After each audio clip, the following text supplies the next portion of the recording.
Hi hello viewers, நம்ம இன்னைக்கு இந்த வீடியோவில் எந்த விஷயத்தை பற்றி பேச போகிறோம், யாரை பற்றி பேச போகிறோம் அப்படின்னு சொல்லி கேட்டோம் அப்படின்னா, பொதுவாகவே இந்தியன் கிரிக்கெட் அப்படின்னு சொல்லி கிடையாது, வேர்ல்டு கிரிக்கெட்லேயே வந்துட்டு பார்த்தோம் அப்படின்னா கிரிக்கெட்டர்ஸாக செலிப்ரேட் பண்ணக்கூடியவங்க, கிரிக்கெட்டினுடைய கடவுளாக வந்துட்டு கொண்டாடப்படக்கூடியவங்க யார் அப்படின்னு சொல்லி பார்த்தோம்னா பேட்ஸ்மேன்ஸாக தான் இருந்திருக்காங்க அப்படின்னு சொல்லலாம். ஸோ ஆஸ்திரேலியாவை எடுத்துக்கிட்டோம் அப்படின்னா ரிக்கி பாண்டிங், வெஸ்ட் இண்டீஸ் எடுத்துக்கிட்டோம் அப்படின்னா விவி ரிச்சர்ட்ஸ் இருக்கார் இல்லையா, அவர் இந்தியாவை பொறுத்த வரைக்குமே பார்த்தோம் அப்படின்னா கிரிக்கெட்டினுடைய கடவுள் அப்படின்னு சொல்லி வர்ணிக்கப்பட்டக்கூடிய சச்சின் டெண்டுல்கர் இருக்கார் இல்லையா, அவர் அப்படின்னு சொல்லிட்டு இங்கே எல்லாருமே வந்துட்டு பார்த்தோம் அப்படின்னா பேட்ஸ்மேன்ஸை தான் பெரிய அளவில் பேசியிருக்காங்க அப்படின்னே சொல்லலாம். ஸோ அதுக்கு ஈக்குவலாக வந்துட்டு பார்த்தோம் அப்படின்னா பவுலர்ஸை பேசியிருந்தாலும் கூட ஷேன் வார்னேவாக இருந்தாலும் சரி, இல்லை இன்னொரு பக்கத்தில் டேல் ஸ்டெயின், இந்த மாதிரி எக்கச்சக்கமான பவுலர்ஸ் இருக்காங்க இல்லையா, அவங்கள தொடர்ந்து பேசியிருந்தாலும் கூட பேட்ஸ்மேன்ஸ்க்கு கிடைச்ச அந்த அங்கீகாரமும் உரிய மரியாதை அப்படின்றதும் பவுலர்ஸ்க்கு கிடைச்சிச்சா அப்படின்னு சொல்லி கேட்டோம்னா இல்லை அப்படின்னு தான் சொல்லணும். ஸோ பேட்ஸ்மேன்ஸ் வந்துட்டு பார்த்தோம் அப்படின்னா ஒரு 5-6 இன்னிங்ஸ் வந்துட்டு நல்லா அதிரடியாக விளையாடிட்டாங்க அப்படின்னா கண்டிப்பாக இந்த பையன்கிட்ட ஒரு ஃபயர் இருக்குது, இவன் இந்தியன் டீமுக்கோ இல்லை வேர்ல்டு கிரிக்கெட்லையோ பெரிய அளவில் அச்சீவ் பண்ணுவான் அப்படின்னு சொல்லிட்டு அந்த பையனுக்கு வந்து பார்த்தோம் அப்படின்னா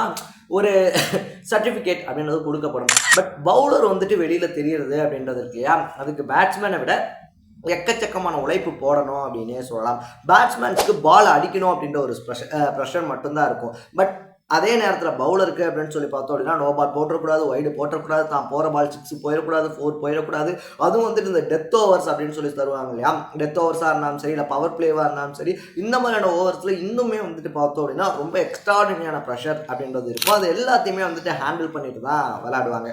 ஸோ அந்த மாதிரி வந்துட்டு பார்த்தோம் அப்படின்னா தொடர்ந்து இந்தியன் கிரிக்கெட்டில் பேட்ஸ்மேன்ஸ் மட்டுமே கொண்டாடப்பட்டுக்கிட்டு இருந்த அந்த ஒரு காலம் இருக்கு இல்லையா, அதை மாற்றி இன்னைக்கு ஜஸ்பிரீத் பும்ரா இருக்காரு அப்படின்னு சொல்லி எல்லாருமே பார்த்தோம்னா ஜஸ்பிரீத் பும்ரா இருக்காரு, ஆஸ்திரேலியா வந்துட்டு ஆல் அவுட் ஆக்கிடலாம் அப்படின்னு சொல்லி ஒரு ரொம்ப பெரிய ஹோப் அப்படின்றத இந்தியன் டீமுக்கு மட்டும் கிடையாது, ஆசிஸே வந்துட்டு பார்த்தோம் அப்படின்னா வாய் விட்டு ஜஸ்பிரீத் பும்ரா எங்களுக்கு பயம் காட்டிட்டாருங்க அப்படின்னு சொல்லக்கூடிய அளவுக்கு தன்னுடைய பர்ஃபார்மன்ஸ் மூலமா எல்லாத்தையுமே கட்டி போட்டிருக்கவர் தான் ஜஸ்பிரீத் பும்ரா அப்படின்னே சொல்லலாம். ஸோ அவரை வந்துட்டு மற்ற பவுலர்ஸ்ட்டு வந்து யூனிக்காக தனித்துவப்படுத்தி காட்டுறது அப்படின்றது அவருடைய பவுலிங் ஆக்ஷன் ஸ்டைல் அப்படின்னு தான் சொல்லலாம். அவர் பவுலிங் போடக்கூடிய விதம் இருக்கு இல்லையா, அதுவே வந்துட்டு ஒரு தனித்துவமான முறை தான் அப்படின்னே சொல்லலாம். இன்னைக்கு இந்தியன் டெஸ்ட் டீம் இருக்கு இல்லையா, அதனுடைய கேப்டனாக செலக்ட் பண்ணியிருக்கக்கூடிய பும்ரா பார்த்தோம் அப்படின்னா அவ்வளோ ஈஸியாக அந்த இடத்துக்கு வந்துடல அப்படின்னு தான் சொல்லணும். ஸோ இந்தியன் கிரிக்கெட் டீமுக்குள்ளே வந்துட்டு போகிறது அப்படின்றது எவ்வளோ கஷ்டமான விஷயம் அப்படின்னு சொல்லி எல்லாருக்குமே தெரிஞ்ச ஒன்று தான். கோடிக்கணக்கான பேர் பார்த்தோம் அப்படின்னா இங்கே ஸ்ட்ரீட் கிரிக்கெட் ஆரம்பிச்சு டிஸ்ட்ரிக்ட், நேஷனல், ஸ்டேட் அப்படின்னு சொல்லிட்டு எல்லாருடைய எண்டிங் கடமாகவும் எது இருக்குது அப்படின்னா இந்தியன் ஜெர்சியை போட்டு ஒரு நாளாவது இந்தியன் டீமுக்காக ஆடிடணும், ஒரு மேட்சாவது இந்தியன் டீமுக்காக ஆடிடணும் அப்படின்றது தான். பட் ஒரு சிலர் மட்டும்தான் பார்த்தோம் அப்படின்னா அதுக்கு பல வருஷ தவம் அப்படின்றது இருந்து அந்த ரீச் பாயிண்ட் இருக்கு இல்லையா, அதுக்கு போய் சேர்றாங்க அப்படின்னே சொல்லலாம். அந்த மாதிரி தான் ஜஸ்பிரீத் பும்ராவும் பார்த்தோம் அப்படின்னா சின்ன வயசுலேயே வந்துட்டு கிரிக்கெட்டில் எக்கச்சக்கமான இன்ட்ரெஸ்ட் அப்படின்றதெல்லாம் இருந்திருக்கு. ஸ்கூல் டேஸ்லேயே வந்துட்டு பார்த்தோம் அப்படின்னா அந்த லப்பர் பந்து வச்சு விளாட்றது, லெதர் பந்து வச்சு விளாட்றது அப்படின்றதா ஜஸ்பிரீத் பும்ரா இருக்கார் இல்லையா, அவருடைய ஸ்டார்டிங் ஸ்டேஜாகவே போயிருந்திருக்கு. ஸோ அப்படி வந்துட்டு கிரிக்கெட்டில் இன்ட்ரெஸ்ட்டாக இருந்தவருக்கு அவங்க அப்பா சப்போர்ட்டெல்லாம் இருந்திருந்தாலும் கூட அவருடைய 7 வயசில் பார்த்தோம் அப்படின்னா அப்பாவை இழந்துடுறாரு. அதனால ரொம்ப பெரிய மன உளைச்சலுக்கு பும்ரா உள்ளாகிறாரு அப்படின்னே சொல்கிறாங்க. என்னடா இது, அப்பா இத்தனை வருஷமாக நம்ம கூட இருந்தார், நம்முடைய ஆசையை நிறைவேற்றுறதுக்கு வந்துட்டு பேக்கப்பாக இருந்தார், பட் இப்போ திடீர்னு அப்பா இல்லை, அந்த குடும்பத்தை நம்ம தான் பார்க்கணும் அப்படின்ற சுச்சுவேஷன் வருது, என்ன பண்ண போகிறோம் அப்படின்னு சொல்லி தெரியாமல் இருக்கும்போது மற்ற அம்மாங்களாக இருந்திருந்தா தம்பி இந்த குடும்பத்தை இனிமேல் நீ தான் பார்க்கணும் அப்படின்னு சொல்லி ஒரு வார்த்தையாவது சொல்லியிருப்பாங்க.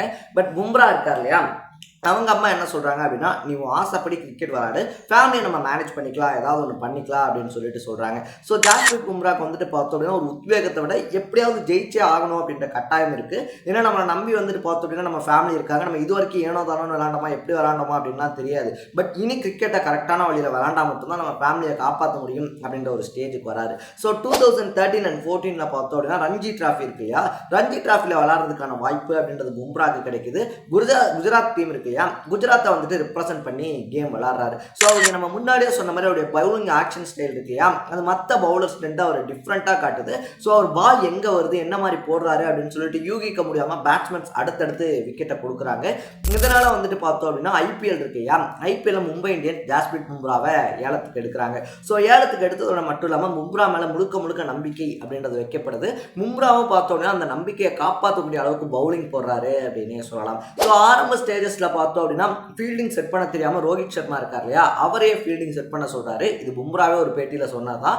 அதுக்கப்புறமா வந்துட்டு பார்த்தோம் அப்படின்னா கொஞ்சம் கொஞ்சமாக பழகிக்க ஆரம்பிக்கிறாரு. ஸோ எந்த ரோஹித் சர்மா வந்துட்டு தனக்காக இது செட் பண்ணுங்க, ஃபீல்டிங் செட் பண்ணுங்க அப்படின்னு சொன்னாரோ, அதே ரோஹித் சர்மா ஃபார்ம் அவுட் ஆகும்போது அவருக்காக பார்த்தோம் அப்படின்னா இன்னைக்கு இந்தியன் டீமுடைய கேப்டன் அப்படின்ற பதவியை ஏற்றுக்கிட்டு விளையாடிக்கிட்டு இருந்தாரு அப்படின்னு தான் சொல்லணும். ஸோ இந்த ஃபுல்லாகவே இந்த பார்டர் கவாஸ்கர் டிராஃபி இருக்கு இல்லையா, இது ஃபுல்லாகவே வந்துட்டு பார்த்தோம் அப்படின்னா பேட்ஸ்மேன் சொதப்பி இருந்தாங்க அப்படின்னு தான் சொல்லணும். அதுதான் தவிர்க்க முடியாத உண்மை. பட் இதே இந்தியன் டீம் தான் ஒரு காலகட்டத்தில் பார்த்தோம் அப்படின்னா ஓஹோ அப்படின்னு சொல்லியும் இருந்தாங்க. தொடர்ச்சியாக தோல்வியிலே சந்திக்காத ஒரு டீம் அப்படின்னு சொல்லியும் பேரும் வாங்கியிருந்தாங்க.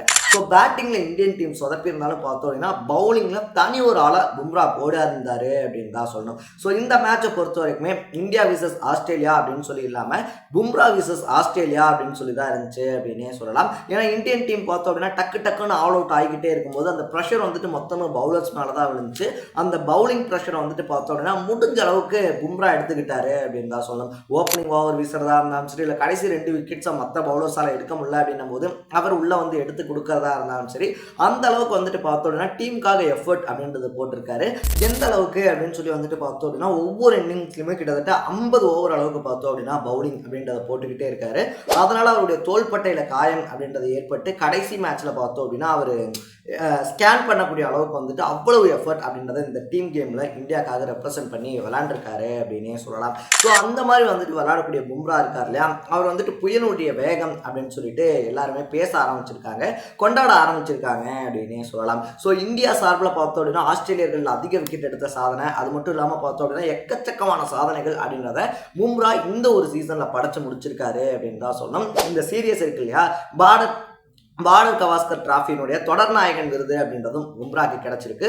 ரொம்பவே அடாப்டரான ஒரு விருது அப்படின்னு சொல்லலாம். ஏன்னா கிடைக்கிறதுக்கான எலிஜிபிலிட்டி அந்த ஒர்க் அப்படின்றது இருக்கு இல்லையா, அதை பும்ரா 100% கிடையாது, கிட்டத்தட்ட 200% முழுசா செஞ்சு முடிச்சிருக்காரு அப்படின்னு தான் சொல்லணும். ஸோ இந்த நேரத்தில் நான் சொல்றது என்ன அப்படின்னு சொல்லி பார்த்தோம் அப்படின்னா பும்ராவை தாண்டி இந்தியன் டீமை இந்தியன்ஸே வந்துட்டு எக்கச்சக்கமாக ட்ரோல் அப்படின்றது பண்ணிக்கிட்டு இருக்காங்க இல்லையா. ட்ரோல் பண்ணுறது, கலாய்க்கிறது, இல்லைனா ரோஹித் சர்மா அவ்வளோதான் அவுட்டு, அவருடைய கடைசி டெஸ்ட் இதுதான், இவங்க டெஸ்ட் பக்கம் விளையாட வரமாட்டாரு ஊ அப்படின்னு சொல்லிட்டு எக்கச்சக்கமான ட்ரோல்ஸ் வன்மம் அப்படின்றது கக்கப்பட்டுக்கிட்டு இருக்கு அப்படின்னே சொல்லலாம். பட் என்னுடைய பர்சனல் பாயிண்ட் ஆஃப் வியூல வந்து நான் சொல்லிக்கணும் அப்படின்னு சொல்லி விரும்புகிற விஷயம் என்ன அப்படின்னா, இதே ரோஹித் சர்மா கேப்டன்சில் இருந்த டீம் தான் பார்த்தோம்னா 2024 வேர்ல்டு கப் அப்படின்றதையும் அடிச்சிருந்தாங்க. ஸோ டைம் அப்படின்றது எப்பயும் ஒரே மாதிரி இருக்காது, அப் அண்ட் டவுன்ஸ்லாம் மாறி மாறி வந்துகிட்டே தான் இருக்கும். ஒன் டே T20 நல்லா பர்ஃபார்ம் பண்ணாங்கன்னா டெஸ்ட்டில் போகும், டெஸ்ட்டில் நல்லா பர்ஃபார்ம் பண்ணுறாங்க அப்படின்னா ஒன் டே T20 போகும். இது ரோஹித் சர்மாவுக்கு மட்டும் கிடையாது, சச்சினுக்கும் இருந்துச்சு, டோனிக்கும் இருந்துச்சு, விராட் கோலிக்கும் இருந்துச்சு, இப்போ ரோஹித்க்கு இருக்கு, அவ்வளோதான். ஸோ அதை விட்டுட்டு பார்த்தோம் அப்படின்னா நம்ம டீமை நம்மளே சப்போர்ட் பண்ணாமல் நம்மளே ட்ரோல் பண்ணுறோம், நம்மளே கலாய்க்கிறோம் அப்படின்னா அது வந்துட்டு ஒரு